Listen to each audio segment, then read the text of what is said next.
is the Vintage RPG Podcast, your source for the best in classic and contemporary RPGs. With your hosts, Hambone and Stu.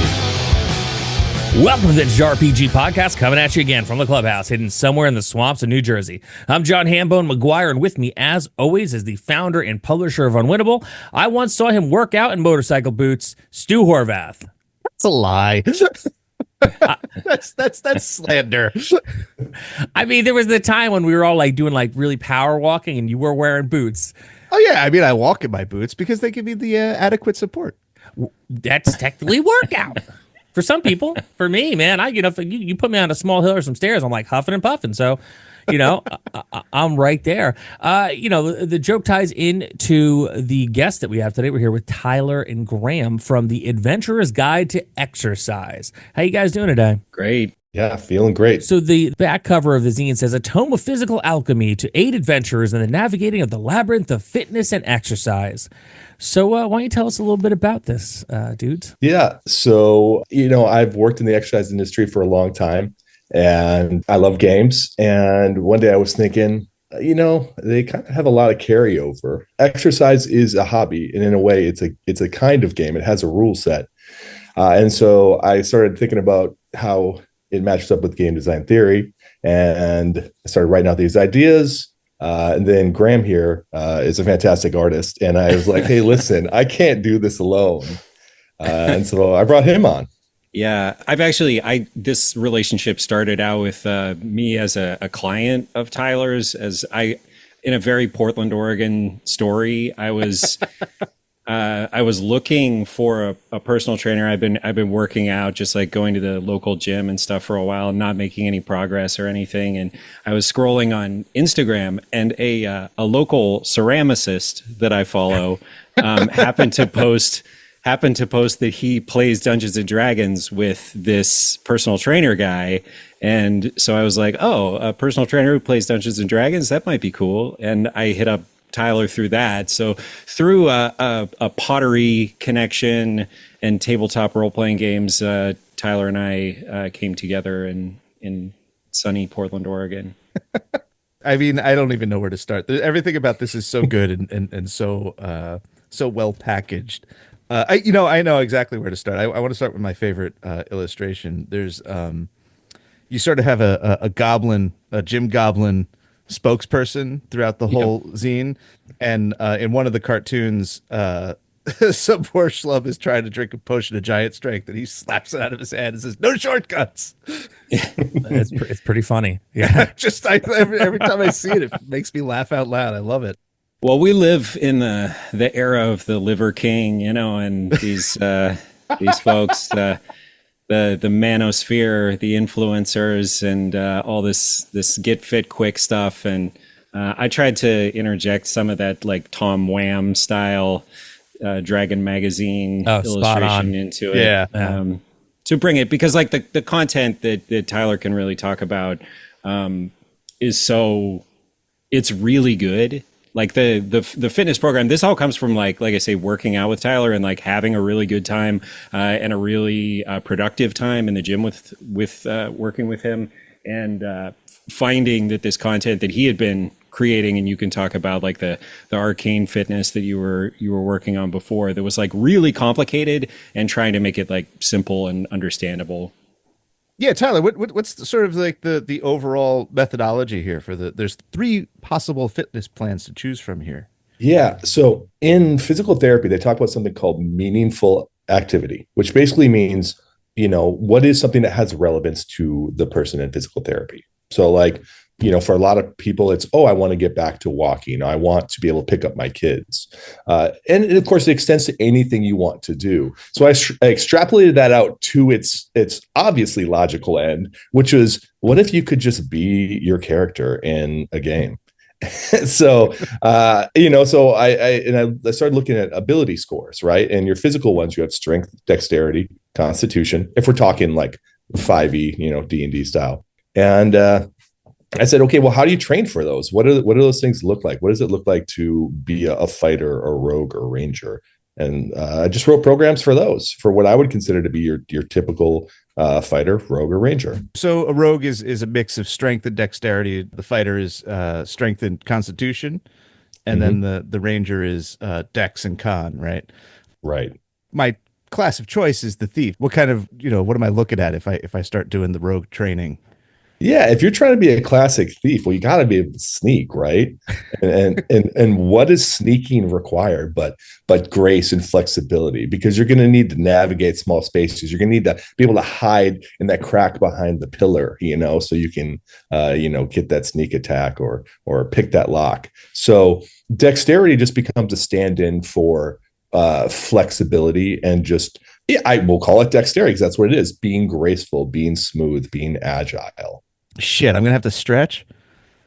Yeah, so that's a nice way of saying, you're spending time stretching. And in exercise, we talk about range of motion, which is how much you move a certain part of your body. So a lot of times we talk about in terms of squats. That's the big thing a lot of people talk about, where it's like, oh, you got to squat lower, right? Which is just bending your knees more. So something like, working on being a thief, you're going to do stuff like bending your knees more. You're going to do more stretching. You're going to be concerned more with increasing your range of motion over lifting a bigger, heavier weight. See, and it's funny because I've gradually come to accept the fact that a lot of my issues that I have, I'm 46 now, Jesus, and just a young buck. But like most of the stuff that I'm dealing with, it's just like, oh no, man, you just got to stretch more and you'll be okay. Why do my feet hurt just in the morning? It's because my calves need to be stretched, and it's just and like I have this thing right now where I'm just like, I hate stretching, but it's funny that my chosen class would be encouraging me to stretch more because it's exactly what I need. Yeah, absolutely. And that's something we run into all the time, in exercise, is that we all know that we should do certain things, but that doesn't make us do them. What makes us do things is for them to be, to have relevance in our lives and for them to be entertaining, right? They got to be fun. And this is something I took from actually two specific essays in gaming. One is the ICI doctrine, which I believe is Chris McDowell. Is that? Mm-hmm. Yeah, which is the inform, choice, impact, right? Which is the exact same as meaningful activity. It's got to have some meaning, right? And then the other one is the 6 cultures of play, which basically talks about different play styles in gaming. Mm-hmm. And I realized that we have a ssimilar thing in fitness. You got your bodybuilders, you got your power lifters, you got your runners. You have these different groups, and they all have a shared language. They all have community, and they all have a shared sort of overall goal. Like bodybuilders all want to have huge muscles, and so taking those things and saying, okay, well, how do we create meaning in movement, but using games, talking about, like, oh, okay, well, if I tell you, instead of saying, hey, Stu, you got to stretch, if I say, hey, Stu, you could be a thief. Here's some ways you can do it. You're like, I'm intrigued. You're at least intrigued, right? Yeah. And he means a thief in real life. Yeah. I mean, an actual thief. Yeah. So volume 2 is hanging and doing inverted sit-ups so you could pick locks, and also a little primer on lock picking later in the issue, right? I know you said that as a that's joke. the advanced. I know you said it as a joke, but it is. Yeah. I mean, we do have plans for further volumes where, you can level up. You can do, more interesting things. Just in the same way that in a game you level up. Well, it depends on if you're playing a game where you level up, but you can increase your skill level. You can do more different things. Yeah, absolutely. It's interesting too, because like the approach I think is really nice because it's not preachy. It's not overly positive in the way where it's overcompensating, and it's not trying to like turn you into like a hunky boy. Like, it's like, hey, this is going to improve your quality of life through exercise, which is something that everyone needs. And like, by the way, a little sidebar here, not many hunky boys in the RPG business. I mean, off the top of my head, I can think of like Thorin from Owl and I Publishing. Ran into him at a convention, and if you could see his biceps, it's like no one told him that there's no guns in fantasy. And then I met Luke Gygax once, and you see pictures of him working out online and at the gym, and he looks like he's a big dude, but like meeting him in real life, and I mean, I'm a short king, respectfully, but being dwarfed by him when I look up and being like, wow, he's built like a bodybuilder. His like bend bars, lift gates has to be through the friggin' roof. Like, it's always interesting to me to see people who kind of, and as a hobby in general, is the stereotype of what like a gamer looks like, and to see people who like take that idea and transcend it shows you that you don't have to just be one thing. And also, I'm going to say probably our audience skews a little bit older and people who are getting older. And as you get older, you just can't recover anymore from like, oh, I ate something that upset my tummy. Well, I've had heartburn all night. It's like, well, I didn't get a good night's sleep. I've got a crick in my neck. Like your day is ruined. Like if you don't, and I'm telling the audience here, but I'm also telling myself because I know I need to do this. But it's like, if you don't put in the work, it's going to be a rougher road for you the older that you get. And in Jersey, by the way, you may say young buck, but we age in dog years, respectfully. And I really do enjoy this. I mean, the feel of it is it's light, and it kind of gives you an idea of how to keep moving through it. And, everyone's got a chosen class, and this is a good way to kind of live that a little bit while you are making your doctor happy and lowering your blood pressure. Hambone, which one are you going to go for? Are you going to go Ranger? You going Ranger? No, I'm honestly, man, I'm probably just gonna go fighter. I mean, here's the thing. Right. Yeah, you know what? I have great calves, but like I'm the guy who skips leg day constantly. I know I need to be on the literal treadmill that is off screen next to my desk. I know I need to be on it more. But at the end of the day, man, I just want to lift weights and be Doyle. Oh man. Speaking to my heart right there. You're speaking to my heart, Hambo. Yeah. But like a much shorter version of Doyle. So Danzig, but without the attitude. But Danzig in like 90s Danzig. Where the shirt off was still like a really valid option. Hey, I saw Danzig like 4 or 5 years ago when they toured with the Misfits, and he was like getting down on hitting the slides across the stage. He was looking pretty fit, frankly. Right. But I was like 30 rows back, so I can't really actually say for sure about that. But like your point, Hambone, like this is the project that we did together, I think is really important to just trying to introduce something that has a high barrier of entry for a lot of people to a group of people that could really benefit from it. Personally, like I grew up not ever exercising, reading Dungeons and Dragons books and in Powell's, and like couldn't run a mile in high school. And fitness was something that I got into later in life. And this, I think the project that we did together was really to try and, if we can, get people interested in something that's really beneficial in a way that bridges a gap between something they're already interested in and something that they may be really afraid of or intimidated by or grossed out by. And I think that the entire tone of the book that we set out to create was just like, this can be fun. This can be a good time. And hopefully this is an introduction that maybe gets your foot in the door and can open the world of fitness, fantasy of fitness. We're making taglines here. Yeah, you need a good tag. You always need to have a good tagline.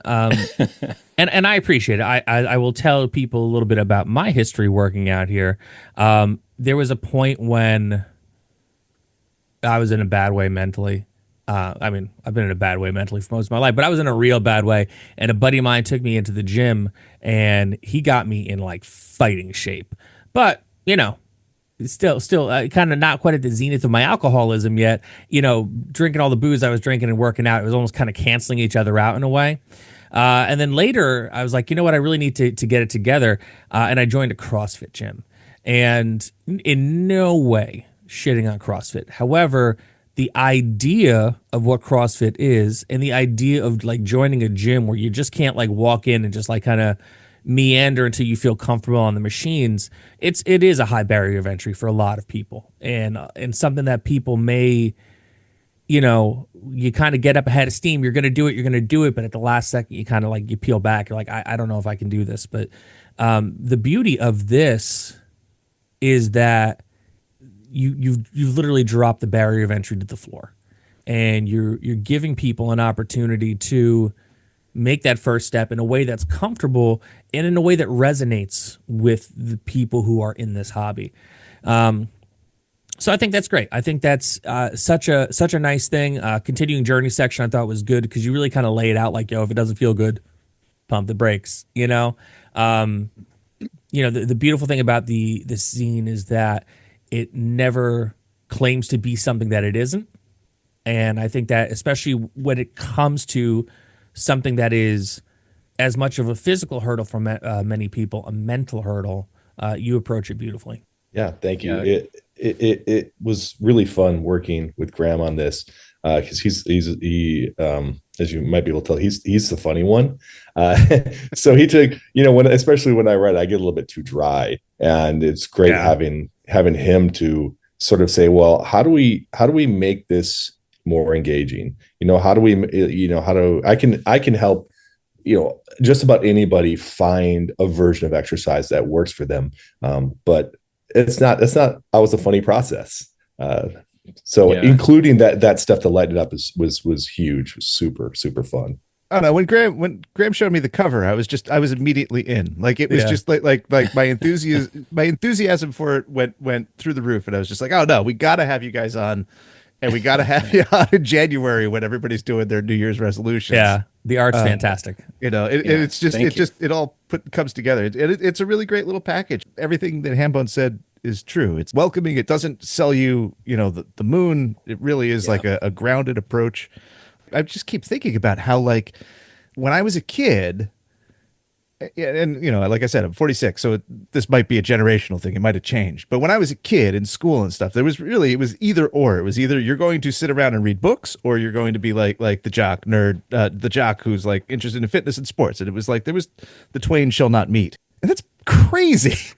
Yeah. If you couldn't climb the rope. Yes. It was like this. Yeah. It was like this rite of passage. They're like, if I didn't come out of the womb being able to scale a rope to the ceiling, then I was in a different class. But this is the third time that the rope climb has come up in general conversation since the new year for me. This week alone. Yeah. Yeah. And it's a ridiculous thing. The rope climb was like absolutely. I'm stronger now than I've ever been. I cannot climb a rope. I cannot. What else is really hard too, which is something that is like deceptively hard? Swinging a sword. Right? Yeah. It's one of those things that, like, playing D&D, you're like, you're doing all this stuff, and you really don't think about how physical your character actually has to be until you go to Ren Fair and you go to that stand that has all the cool swords. You're like, oh man, I'm gonna take this. You try to lift it up, and you're like, oh man, that's got some heft to it, and you're like, holy shit, if I had to like fend off like a small like group of kobolds, I'd be sweating. And you also don't think of things like, rough terrain, because, one of the things that I did when I was like really getting in shape, like several years back, was I was like, I'm going to do like, it's called a rugged maniac or a tough mudder. They have like 90 different names for it. And like, you get to the point where you got to like go through the mud and the muck, and you're like, whoa, I could see how the friggin' thing died in the never ending story. Like, well, I'm sorry, I'm going there. Controversial as it may seem, like me in that mud, I'm like, oh, I get it. And that's like that's why so many first level characters perish. Bone, kidding. It's like it's the weight of the sword. And I mean, that's a good transition, because Tyler is actually the owner of the world's heaviest D20. Yeah. Oh gosh. Wow. I've seen those videos. Like randomly on Instagram. I'm like, yeah, it is now my claim to fame. I was hoping it was going to be the Adventurer's Guide to Exercise, but apparently it's because I have a 250-pound 20-sided die. That's why people know me. That thing looks ridiculous. Like, looking at it hurts me. Like, I'm like, oh, I can feel all the muscles in my shoulders getting sprained. Yeah, it is ridiculous. It's absolutely ridiculous. And that was the whole idea. I've had some people ask me, they're like, but why? And I was like, because it's dumb. Because it's dumb. You don't need it. They're like, well, you wouldn't use it in an actual game. And I go, no, I wouldn't. It's just something that I had my friend Ryan make for me, and it's dumb and it's great. I love it. What is it made out of? Is it steel? Is it iron? So yeah, so a friend of mine, another collaborator, Ryan J. Pitts, strongergrip.com, unpaid advertisement. He makes these incredible tools. He has, speaking of swords, he has a sword that, I mean, I know a regular sword is 3-dimensional, but it's a thick sword, and it has I don't know, an opening at the bottom that you can add sand or steel shot to, so you can make it heavier. And he made this giant 20-sided die. It's made out of steel. He welded it all together so it's hollow inside, and you can also load it. So currently mine's about, I would say probably a little bit more than 3/4 full of steel shot. I think that my D20 can go up to 300 pounds. So there's a little space, but yeah, it's filled with steel shot inside. But that's not where you start with the Adventurer's Guide to Exercise. You're going to start with the normal size D20. If you can lift that, then that's your barrier to entry. I was going to say, if you blow out your lower back rolling that, and all you get is like a 1 or like 3 or less on that roll. Yeah, it's embarrassing. It's embarrassing. Yeah. But that's where we start. 2 days a week, I work out with, shout out Woody and Steve. My workout group are 70 plus years old. And so Tyler's programming, I think, works for such a range of people and like can be scaled to such a level of fitnesses that, it benefits everybody, and we can joke around and lift the heaviest D20 in the world. Maybe I'll get there eventually, but I've been training, with Tyler for a couple of years, and I think I'm still, a lifetime or so away from being able to do that. But it's about getting in where you're at and leveling up from there. So I'm pretty stoked about the Adventurer's Guide to Exercise. Stu, you got any final thoughts before we go home on this? I can't say it enough. I feel like, again, it might be a generational thing, but folks of our generation, it was like being a nerd was an invitation to be unhealthy, and fitness is just a baseline thing that we should all be taking care of, because you get to live longer and be nerdier for a longer span of time if you do so. And just the marriage of the nerd trappings, the D&D, the game with the fitness, I think is just a super valuable thing, hobby wide, and I think you guys did a great job at it. Yeah, my final thought is, screw it. I'm going to give it a go. I'm going to give it a go and do it for a month. We'll see what happens. I'm going to go the fighter route because, listen, I only run for but 2 reasons, and that's from the police into the ice cream man. So I will walk at a somewhat of a medium pace on my treadmill, and I'm going to pump some iron. Nice. So this is available on Itch and on Drive-Thru, right? Yeah, you can find it on Drive-Thru RPG and on itch.io. On both sites, it's under The Mighty Odd, which is where you can find me on all social media. Awesome. And actually, it's also actually available in print on my website, which is themightyodd.com, which I'll spell it out, actually. It's too early for me to spell. THE. Yeah, there's also going to be show notes, but go on. Yeah, no. You know what? Go to the show notes. I'm not going to embarrass. Would you like me to use it in a sentence as well? We're working on a rebrand for Tyler. Oh no. So it's available on my website, though. You can get copies in print. They're lovely too. They feel great in the hand. They're really nice. I accidentally banged it against the wall. I was carrying a big box this morning. We get a big box of frozen meat every 2 months, and I was bringing it into the kitchen while holding the zine, and I smashed the zine into the wall, and I was like, "Oh man, I just got this! It's going to be wrecked." And it's perfect. It didn't even flinch, so it's a strong zine. So we planned that so that you can take it to the gym, throw it around, do your sit-ups on top of it, rip it in half, put it back together. I don't think I could rip this in half yet. Yes. At the end of the book. Yeah, that's the thing. They say at the end of Morkborg, you're supposed to burn it. This one, you just rip it in half you would if you were a much bigger man in a phone book. Social media, where do people go on the social media for this stuff? Like I said, The Mighty Odd on well, at this point, still most all social media platforms. Who knows what the future holds? But I'm out there: Instagram, TikTok, Blue Sky, all that stuff. And you can find my art up on Mr. Mungo on Instagram is my main place. Fantastic artist. Great to work with. Hire him. Thank you. Hire this man. Yes, please. Well, this is another amazing episode of the Vintage RPG Podcast. Stu, where can people find you on the internet? They can find me at Vintage RPG. No, they can't find me at. I mean, I am still on Instagram at Vintage RPG, but I'm really mostly at vintagerpg.com, where all of the stuff that you're used to seeing on the Instagram is now on a website that belongs to me and is like kept up nice and has, functional search and longer posts now for 2025 because I don't have a character limit. They can't stop me anymore, Hambone. Don't stop Stu now. He's going to type a long essay every day. You can find me across the internet at John McGuire RPG. I'm mostly on the Instagram, but, I'm other places too. If you want to pick up anything by 321 RPG, boogie on down to Exalted Funeral. They got all the books, and I'd really appreciate it if you gave us a shot. Speaking of 321 RPG, we are going to be a part of Zine Quest. We are launching our latest zine, Avon by the Sea, which is going to be dropping on February 14th on Kickstarter for Zine Quest, so make sure you keep an eye out for that. If you like the show, don't forget to rate, review, and subscribe. Your reviews really do help other listeners to find us. And if you really like the show, why not become a patron? Patreon.com/vintagerpg. We got a behind-the-scenes look at the stuff that Stu's working on and the stuff that I'm working on, including in our Patreon. I actually just dropped it. It is a crowdfunding guide for people who are launching their first campaign. It's called Crowdfund Your Fucking Life, but I use the Growlix on the front cover because, it's a dirty word, but it does give you a nice ground floor look on how to crowdfund from the bottom up when you're first getting started.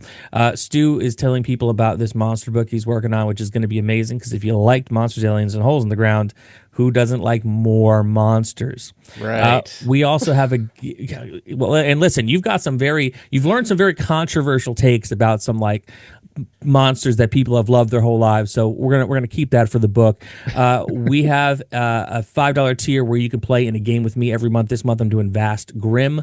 A $10 tier where you can jump in on Stu's West Marches campaign. You could also get into my game as well at that tier. We've got a killer Discord community that we'd love for you to be a part of. Patreon.com/vintagerpg. So for Stu Horvath, I'm John Hambone McGuire. May the dice always roll in your favor.